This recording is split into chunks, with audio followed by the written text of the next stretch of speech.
안녕하세요. 공중보건을 담당하고 있는 김희영입니다. 우리 공중보건 수업 본격적으로 들어가기 전에 과거에는 어떤 문제들이 있었는지 한번 훑어볼 거고요. 그리고 저랑 공중보건 하면서 어떤 식으로 어떤 방법으로 할 건지 잠깐 잔소리 비슷하게 하고 지나가겠습니다. 자, 보시면 제가 2024년도에 그 공개된 문제, 비공개된 문제 4지역을 평균을 좀 내봤습니다. 그랬더니 개념은 4문제 정도 나왔습니다. 개념 안에는 여러 가지 건강의 정의, 오늘 배울 내용이 좀 들어가 있는 거고요. 여기는 역사 부분도 좀 있을 거예요. 한 4문제 정도 나왔고요. 자, 아무리 눈 씻고 봐도 제일 많이 나오는 건 뭐예요? 예, 역학입니다. 평균 6.7 문제 정도 나왔어요. 역학에 대해서는 정말 시간적 투자를 많이 해야 되겠다라는 걸 느끼실 겁니다. 그 다음으로 많이 나온 게 보건행정 쪽입니다. 그래서 한때는 이제 문제를 풀면서 이게 공중보건 문제야, 보건행정 문제야 이러면서 헷갈릴 정도로 보건행정이 많이 나온 적이 있었거든요. 그러다가 자 보세요. 조금씩 줄어들었습니다. 줄어들었다가 그 다음에 작년에는 4문제, 올해도 평균 냈더니 3.5문제 정도. 여전히 중요하다라고 보시면 될 것 같고요.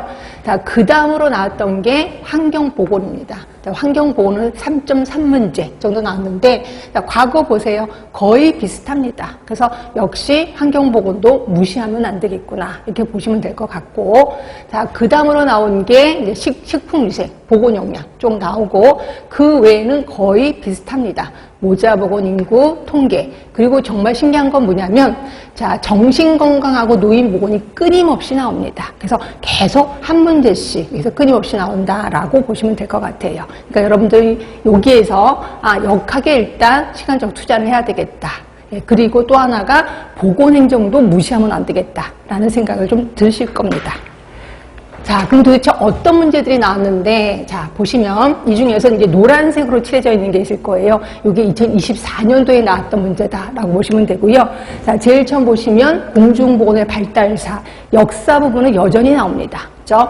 그리고, 자, 1차 보건의료, 이거 배우시면 이제 아실 거예요. 1차 보건의료하고 양대 산맥을 이룬 게 헬스플랜 2030이거든요. 그래서 얘네들은 꼭 나와요. 1차 보건의료 나오면 헬스플랜 2030이 같이 나온다라고 보시면 돼. 그래서 이것도 역시 그대로 나왔었고, 그 다음에 질병 하면은 질병의 자연사가 있거든요. 그 질병의 자연사에 대해서 얘기하는 사람이 리벨 클락. 이 사람도 거의 단골이구나라고 생각하시면 될 것 같아요.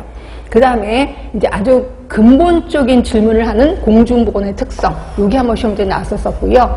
그 다음에 요즘 좀 뜨고 있는 모형이라고 할 수 있어요. 사회 생태학적 모형, 요게 좀 나왔었습니다. 요거는 그 보건소에서 사업을 할 때 대부분 개인을 위주로 사업을 하고 개인 간, 그 다음에 지역사회 중심의 사업을 하고 있거든요. 결국 사업의 대상을 크게 3개로 나눠서 한단 말이에요. 그 모형에 딱 맞는 게 사회생태학적 모형. 그래서 이거는 보건소에서 사업할 때 도움이 많이 되는 모형이다라고 생각하시면 돼요. 그래서 그런지 요즘 좀 뜨고 있다라고 생각하시면 될 것 같고요. 그 다음에 역학 쪽입니다. 자, 일단 역학 쪽 보시면 노란색 되게 많아요. 이렇게 문제가 많이 나왔었다라고 보시면 될 것 같고요. 일단 계산하는 거요. 감염력, 계산하는 거, 동력, 치사율 이런 거 좀 나왔었습니다. 계산하는 것도 교차비, 그리고 비교 위험도, 또 일명 상대 위험도 계산하는 게 끊임없이 좀 나온다라고 보시면 될 것 같고요. 그 다음에 연구 방법이요. 연구 방법에는 단면 조사 연구, 그 다음에 기술 역학, 그 다음에 코호트 연구. 여기서 단골은요, 원래 코호트 연구였거든요. 코호트 연구는 계속 단골 문제였었단 말이에요. 그런데 작전 역학이나 이론 역학, 실험 역학 이런 애들은 별로 나오지 않았던 애들이거든요. 근데 이런 애들이 이번에 나왔었어요. 결국 우리 역학은 이제 중요한 게 다 문제가 나올 때는 나오니까 조금 덜 중요했던, 그래서 조금 소홀히 했던 이런 문제들이 좀 나오는구나 라고 보시면 돼요. 그래서 작전 역학이나 이론 역학도 저는 시간적 투자를 하긴 할 겁니다. 그 다음에 이제 질병의 자연사, 그래서 질병의 6가지 고리가 있거든요. 그 6가지 고리에 대해서 시험 문제 좀 나왔는데, 거기 중에서도 보균자 또는 치명률, 치사율, 이런 것들이 좀 나왔습니다.